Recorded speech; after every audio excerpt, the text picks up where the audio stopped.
मौर्य वंश का जो अगला जो महत्वपूर्ण शासक है उसका नाम है बिंदुसार। मौर्य युग के जो महत्वपूर्ण शासक हैं चंद्र, बिंदु, अशोक, ये शॉर्ट ट्रिक है। पहला जो शासक है चंद्रगुप्त मौर्य, दूसरा जो शासक है बिंदुसार, और तीसरा जो शासक है सम्राट अशोक।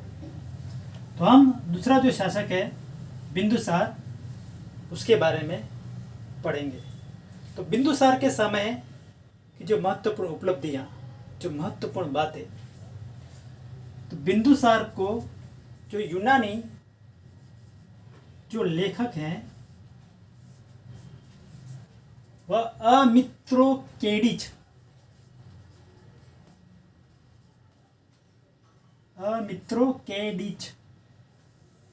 नाम से संबोधित करते हैं। प्रश्न महत्वपूर्ण, बिंदुसार को अन्य किस नाम से जाना जाता है? अमित्रोकेडिच। अमित्रोकेडिच की उपाधि किसने दी है? यूनानी लेखकों ने। अमित्रोकेडिच से अभिप्राय अमित्रघात।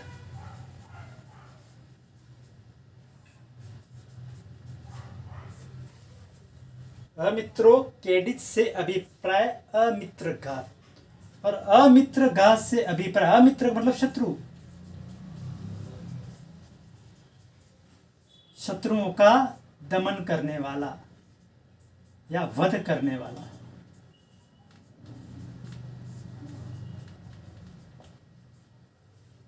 बहुत महत्वपूर्ण प्रश्न उभरते इसके अंदर। यह कहने वाला स्ट्रेबो है, यूनानी लेखक स्ट्रेबो। किस भारतीय शासक को अमित्रोकेडिच कहा जाता है? बिंदुसार। बिंदुसार किस साम्राज्य का शासक था? किस वंश का? मौर्य वंश का। अमित्रोकेडिच से अभिप्राय क्या है? अमित्र का। प्रश्न ऐसा भी पूछा जा सकता है, अमित्रघात किसे कहते हैं? बिंदुसार को कहा जाता है। स्ट्रेबो ने कहा है अमित्रघात से अभिप्राय क्या है? शत्रुओं का दमन या वध करने वाला शासक। तो शत्रुओं का दमन वध करने वाला शासक कौन सा था? बिंदुसार। इससे अभिप्राय यह है कि बिंदुसार ने अपने पिता से जो साम्राज्य प्राप्त हुआ उसको अक्षुण्य रखा,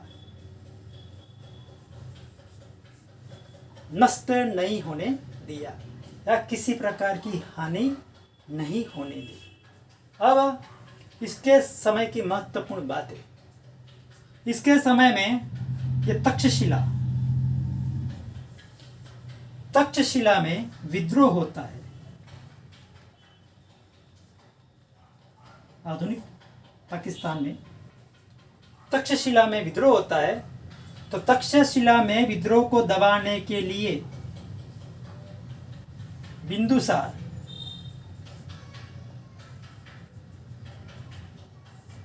अपने दो पुत्रों को भेजता है।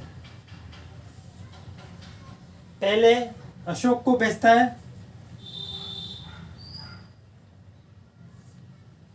और उसके बाद उसके दूसरे पुत्र सुशीम को भेजता है। प्रश्न महत्वपूर्ण, बिंदुसार के समय में किस स्थान पर विद्रोह हुआ था? तक्षशिला में। विद्रोह को दबाने के लिए किसको भेजा गया? प्रथम अशोक को भेजा गया जो कि युवराज था उस समय। उसके बाद दूसरे युवराज सुशीम को भेजा गया और तक्षशिला में जो विद्रोह हुआ था उस विद्रोह को शांत किया। और विद्रोह को शांत करने वाले अशोक और सुशीम। अब इस समय विदेशियों से कैसे संबंध स्थापित थे? बिंदुसार के समय विदेशियों से किस प्रकार के संबंध स्थापित थे? तो उस समय एक शासक था, यूनानी शासक,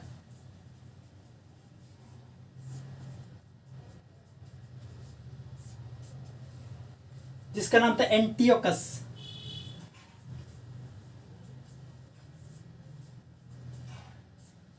यूनानी शासक एंटियोकस, उसने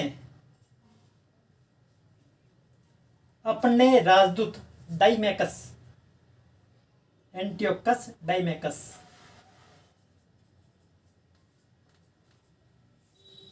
को राजदूत के रूप में बिंदुसार के दरबार में भेजा।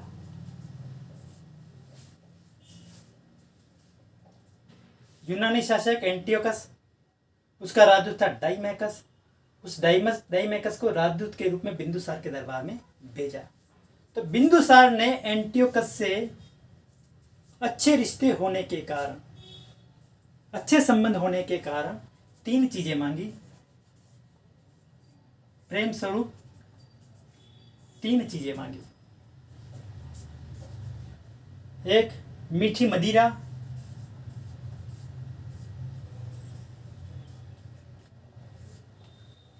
सूखे अंजीर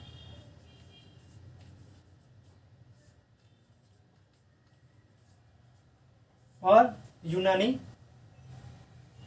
विद्वान।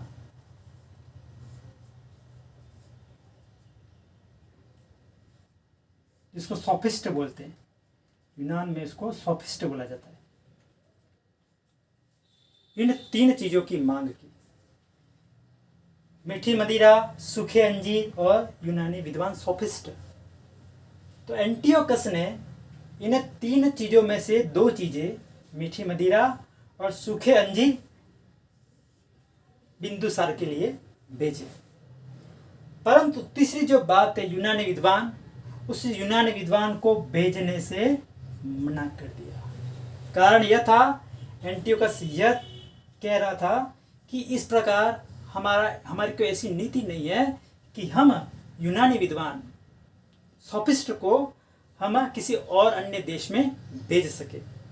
अब उस समय दूसरा जो महत्वपूर्ण शासक था, और वह मिस्र का फिलाडेल्फस टॉलमी सेकेंड,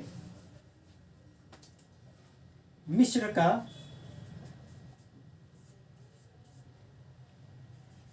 यह भी यूनानी शासक था, जिसका नाम था फिलाडेल्फस।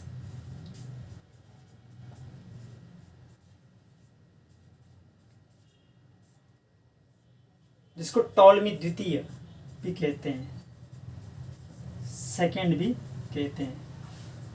उसने अपने राजदूत डायोनिसियस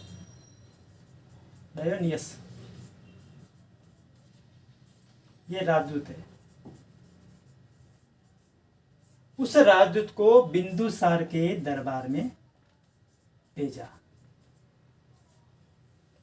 तो बहुत अच्छे राजनीतिक संबंध थे, और उस समय अच्छे राजनीतिक संबंधों के कारण बहुत से विदेशी शासक थे, वह अपने राजदूतों को भारत से अच्छे संबंध स्थापित करने के लिए अपने अपने राजदूतों को भारत के राजाओं के दरबार में भेजते थे।